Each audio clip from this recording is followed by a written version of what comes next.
Halo, Assalamualaikum warahmatullahi wabarakatuh teman-teman. Ketemu lagi sama aku Sally. Nah teman-teman, hari ini siang ini aku mau coba jawabin beberapa pertanyaan teman-teman yang teman-teman kirim lewat direct message Instagram ataupun di kolom komentar YouTube. Aku langsung aja ya jawab pertanyaannya. Mumpung lagi jam istirahat. Terus yang pertama adalah ini pertanyaan untuk yang kemarin aku upload Broad and Co. Jadi katanya ini minumnya berapa kali sehari, berapa sendok, terus rasanya kayak apa. Jadi aku minumnya 2 kali, pagi dan sore atau mau tidur. Terus rasanya kayak apa? Kayak tulang ayam direbus lama, kayak kaldu tapi yang nggak ada rasa garamnya teman-teman, kaldu gurih tanpa garam gitu. Terus berapa sendok? Aku minumnya 1,5 sendok. Itu yang pertama. Terus katanya belinya di mana dan harganya berapa? Belinya tuh di official store-nya Broad and Co. Harganya aku lupa, tapi kalau nggak salah 1 jar itu 70.000 atau beda-beda, dia tergantung rasanya. Tapi kalau aku nggak salah harganya itu 70.000 ya, yang aku beli kan ayam, jadi 70.000. Dan minimal belinya 3. Terus Kak, beli saffronnya di mana? Aku beli saffronnya di Istana Saffron, teman-teman. Aku udah lama sih nggak beli saffron karena kalau aku tuh beli saffron biasanya tiga apa sih? 3 tempat gitu, 3 tempat kecil-kecil, dan itu bagi aku awet banget. Terus ada yang nanya, bisa hamil nggak kalau dengan adanya adenomiosis? Kalau masalah itu ya balik lagi ke kuasa Tuhan Yang Maha Esa ya teman-teman, tapi nggak ada yang gak mungkin, banyak kok teman-teman yang adenomiosis dan hamil. Dan jadi ya nggak usah galau dan berburuk sangka atau suudzon sama Allah Subhanahu Wa Taala. Terus ada yang nanya, Kak boleh makan rujak gak? Boleh, malah aku suka ngerujak. Dan alternatif untuk apa ya, motivasi kita makan buah dengan cara yang berbeda, istilahnya kayak variasi makan buah aja teman-teman. Terus ada lagi, Assalamualaikum Mbak Sally, mohon izin bertanya kalau boleh tahu setelah operasi kista endometriosis kadar AMH-nya berapa dan sebelumnya berapa. Jadi sebelum melakukan operasi kadar AMH aku itu 2,75, dan setelah melakukan 2 kali operasi kadar AMH itu dilakukan untuk kayak mengetes kesuburan teman-teman, seberapa suburnya teman-teman dan seberapa banyak cadangan telurnya gitu. Dan kadar AMH aku setelah aku melakukan 2 kali operasi kondisinya sangat menyedihkan karena aku seperti orang yang sudah mau menopause. Pada saat itu terakhir kali aku AMH tahun lalu itu, bukan tahun lalu, tahun 2020, itu 0,75. Terus aku pada saat itu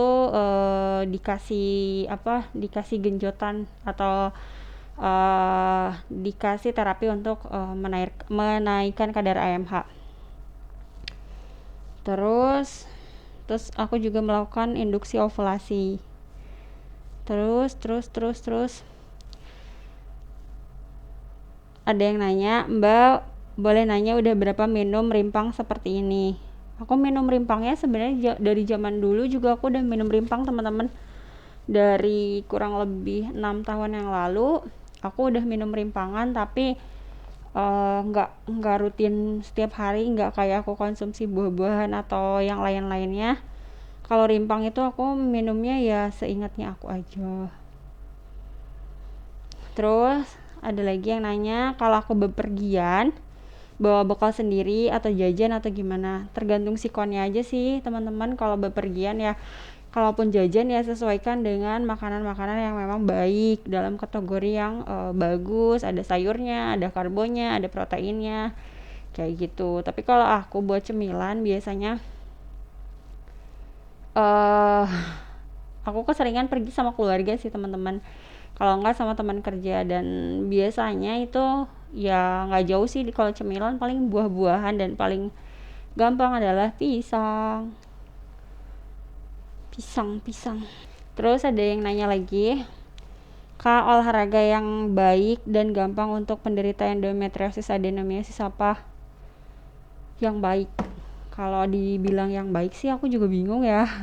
Balik lagi ke ke kondisi tubuhnya masing-masing aja, teman-teman maunya olahraga apa. Kalau zaman dulu tuh aku selalu berenang. Biasanya tuh setiap weekend aku selalu berenang, tapi 2 tahun lebih pandemi aku cuman berenangnya 1 kali, dan itu pun tahun lalu. Sekarang aku udah nggak pernah berenang lagi, jadi aku ganti olahraga berenangnya dengan jalan kaki, baik di rumah ataupun aku keluar rumah. Jadi kalau di rumah pakai treadmill, kalau keluar rumah sebetulnya aku lebih suka keluar rumah, tapi tergantung kondisi kan, tergantung cuaca. Kalau misalkan di rumah itu setengah jam setiap hari, rata-rata setengah jam, ngapain aja. Bisa nonton dari YouTube atau bisa tadi aku bilang treadmill.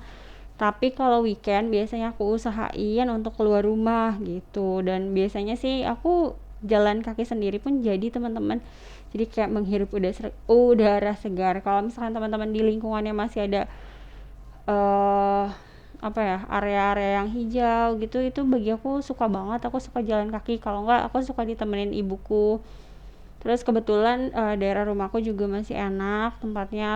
Lalu pertanyaan terakhir teman-teman untuk hari ini, Kak, maaf untuk adenonya mengecil atau tetap bertambah besar dengan kita mengubah pola makan. Soalnya selama kita masih haid dia akan tetap tumbuh, dan untuk menekan pertumbuhannya selama ini aku pakai Visane. Maaf ya sebelumnya aku banyak nanya. Aku itu mau lepas Visane kayak gimana gitu, takut nanti sakit pinggang, kambuh lagi, kram perut, perdarahan bisa sampai 2 bulan, trauma harus tiap bulan haid kayak gitu. Jadi teman-teman, aku selama 5 tahun terakhir ini adenomyosis aku tetap segitu aja, nggak membesar, nggak mengecil. Hanya saja alhamdulillahnya keluhannya itu nggak lagi nyeri, karena dari literatur yang aku baca sesungguhnya yang lebih nyeri itu adeno sama si endo. Itu katanya sih si adenonya. Kalau dari apa yang aku baca-baca, yang aku pelajarin tuh jauh yang lebih sakit itu adalah si adenonya. Dan untuk aku sendiri memang dia tuh masih sama aja. Kalau untuk endonya kan dia cuma tinggal bercak, tapi kalau untuk adenomiosisnya memang masih tetap segitu-gitu aja. Tapi alhamdulillah dengan kondisi tidak ada keluhan apapun sampai dengan saat ini sih teman-teman ya.